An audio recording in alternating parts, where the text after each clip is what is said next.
sabi ay Diyos ay mapagpala kahit sa mga taong nagkakasala. So, sa inyo pong mga pinagbahagingnan, ayan, sa panahon ngayon, ano yung kinakatakutan? Sa kabila nito, paano ka iniingatan ng ating Diyos? Ngayon po, sa gabing ito, hihimayin po natin ang ating ebanghelyo sa apat na aspeto. Ready na ba kayo? Yes! Amen. So una, ayan, pagkukunwari at katotohanan. Sabi po sa talata 1 to 3, noong panahong iyon, samantalang dumaragsa ang libu-libong tao, ano pa't nagkakatapakan na sila. Nagsalita muna si Jesus sa kanyang mga alagad, mag-ingat kayo sa lebadura ng mga Pariseo. Ito ay pagpapaimbabaw, walang natatago na di nalalantad, at walang nalilihim na di nabubunyag. Anumang sabihin ninyo sa dilim ay maririnig sa liwanag, at anumang ibulong ninyo sa silid ay ipagsisigawan. Bigyan nating diin, mga kapatid, yung lebadura. Alam niyo po ba yung lebadura? Yung may ginagawa tinapay. Yan, yun po ay yeast sa English. Yes. Yan. Kapag ang tinapay ay walang lebadura, yan. Ang tinapay po ay mabigat. Tapos, ang tawag kasi dito, air pockets. Ayan ha. Konti lang. Kasi nga, walang lebadura. At madalas po ay flat lang yan. Ganyan ang itsura. Ngayon naman po, pag ang tinapay ay may lebadura, ayan, dumudoble o tumitriple yung laki niya. At kapag hinati siya, may mga ganyan. Malalaki, may maliliit. Ang tawag dyan ay air pockets. Bakit nga ba hinalintulad ni Jesus sa mga Pariseo? Dahil po, kita niyo po ba may mga damit nila? Ayan. Ang gagawin. Diba? Sila po ay mga magagara manamit. Tapos, madalas pa po is mahirap mahanap. Kumbaga sa panahon natin ngayon is mga naka-designer sila. Ayan. Bakit nga ba sinabi ni Jesus na huwag kayong tumulad sa kanila o mag-ingat kayo? Dahil nga po, sa panlabas, ang gaganda nila. Pero sa pangloob, sila yung mga unang nangungutya, sila yung mga mahilig magchismis, sila yung mga gustong may ipapatay. Ayan. At sinabi din po ng ating Panginoon na anumang sabihin ninyo sa dilim ay maririnig sa liwanag at anumang ibulong ninyo sa silid ay ipagsisigawan. Bakit? Dahil po, may natatago ba tayo sa ating Panginoon? Wala. Iniisip pa lang natin, mga kapatid, alam na yan ni Lord. Kaya wala tayong matatago sa Kanya at naririnig niya ang lahat. Kailangan po natin, bilang tayo tao, bilang Kristiyano, tayo po ay magpakatotoo at magkaroon ng malalim na ugnayan sa ating Panginoon. Amen? Amen. Amen. Pangalawa, aspeto. Sino ang dapat katakutan? Sabi po sa talata 4 hanggang 5. Sinabi ko sa inyo, mga kaibigan, huwag ninyong katakutan ang mga pumapatay ng katawan. At pagkatapos ay wala nang magagawa pa. Sinasabi ko sa inyo kung sino ang dapat ninyong katakutan. Katakutan ninyo yaong pagkatapos pumatay ay may kapangyarihan pang magbulid sa impyerno. Sinasabi ko sa inyo, ang Diyos ang dapat ninyong katakutan. Ito bang takot na to ay literal? Hindi. Pero hindi po siya literal. Siya po ay may malalim. At ang dapat po natin gawin bilang tao, is dapat i-claim natin sa ating sarili na hindi tayo perpekto. Na kailangan nating magpakatotoo, na kailangan natin ang Diyos. Amen? Amen. Bakit? Ano ba si Lord? Si Lord ay ang ating Panginoon. Pangalawa, siya ang pag-ibig. Pangatlo, siya lang ang may authority ng lahat ng bagay. In one snap, kaya niyang alisin ang buhay natin. Amen? Kailangan alam natin yun. At syempre, dapat bilang tao, alam mo din na magpapakumbaba ka sa Kanya. Amen? Amen. Next naman po, sa talata 6-7, paano tayo iniingatan ng ating Diyos? Ayan. Tayo ay hinalin tulad sa isang maya. Anong English ng maya? Sparrow. Ayan, sparrow. Alam niyo po ba, ayan may trivia tayo. Alam niyo po ba na ang maya ay may tulong sa ating mundo? Unang-una sa lahat, sila po'y kumakain ng mga insekto. Pangalawa, nakakatulong sila sa pollination.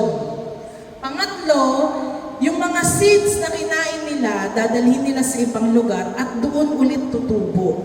Yan. Pang-apat, dahil nga po sila'y nakakatulong sa pollination, sa seeds, at maraming tumutubo na mga puno at halaman, maganda ang ecosystem natin. At panglima, maraming mga bansa na doon mo lang makikita yung klase ng maya na yun. Endemic sa kanilang lugar na pinupuntahan ng mga turista. Ganito lang ba itsura ng maya? Hindi po. Meron silang iba't ibang feathers. May iba't ibang klase yan. And then, dahil nga po kinakain nila yung mas maliit sa kanila, sila naman po ay kinakain ng mas malaki sa kanila. Pagkain din sila. Next! Dahil nga po sila ay nakakatulong sa mga peste, sila din po ay nakakatulong sa peste sa bahay. Kaya huwag niyo po silang tabuyin. Maganda po yan. At dahil po sa kanilang tulong, lalong-lalo na sa ating ecosystem, malinis ang ating hangin. Kaya may mga lugar na mas marami silang maya, may mga lugar na ngayon po ay konti na lang.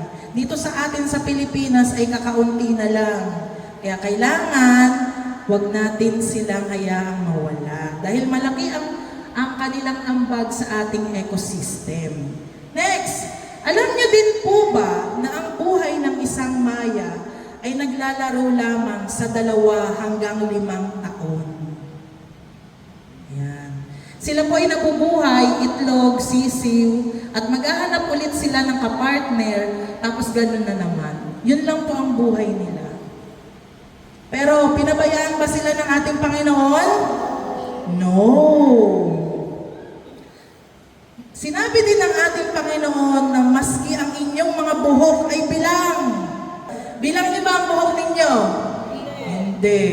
Pero si Lord bilang niya. Ano bang sinasabi ng ebanghelyong ito?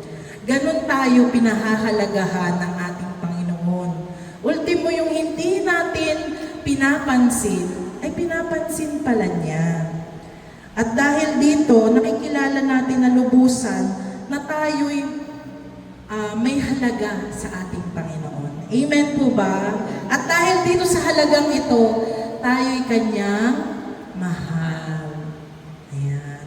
Sa kabila ng lahat ng ating mga pinagdadaanan sa buhay, sa kabila lahat ng ating mga problema, ng mga tanong natin, tayo ay mahal ng ating Panginoon. Amen po ba? Amen. Ang ika-4 po na aspeto ay katekismo. Bilang isang Katoliko, kailangan magpalalim tayo sa ating pananampalataya. Amen po ba? Ayon po sa Catechism of the Catholic Church, ang ebanghelyo natin ay ang pangangalaga ng ating Diyos. Biruin niyo po mga kapatid, sa sobrang pagmamahal niya sa atin, is mas mahalaga pa tayo sa maya. Alam niyo po ba, ang maya ay ginagawang karne noong panahon nila. Kinakain nila po yun. At ang kumakain noon, yung mga taong hindi kayang bumili ng mas mahal na karne. Tanongin niyo, magkano yung karne ng maya? 2 sentimo. Sa panahon natin, ang 2 centimo, ano mabibili mo? Wala. Wala na. Dati, candy. Sa kanila po, nung panahon na yun, yun ang karne nila. So imagine, how precious are we? Amen? Sabi din po sa Catechism of the Catholic Church, si Jesus ay humihingi ng isang pagtitiwala ng mga anak sa Ama. Tayo po ay inahanyayahan ng Panginoon na magtiwala sa Kanya ng buo at walang pagdududa. Amen? Believe and trust God's plan. Ayan. Tayo ay manalig sa ating Panginoon. Ngayon, paano ba tayo mananalig? At paano ba tayo magpapalalim? Sabi nyo nga, lalim. Lalim. Ayan. Paano ba?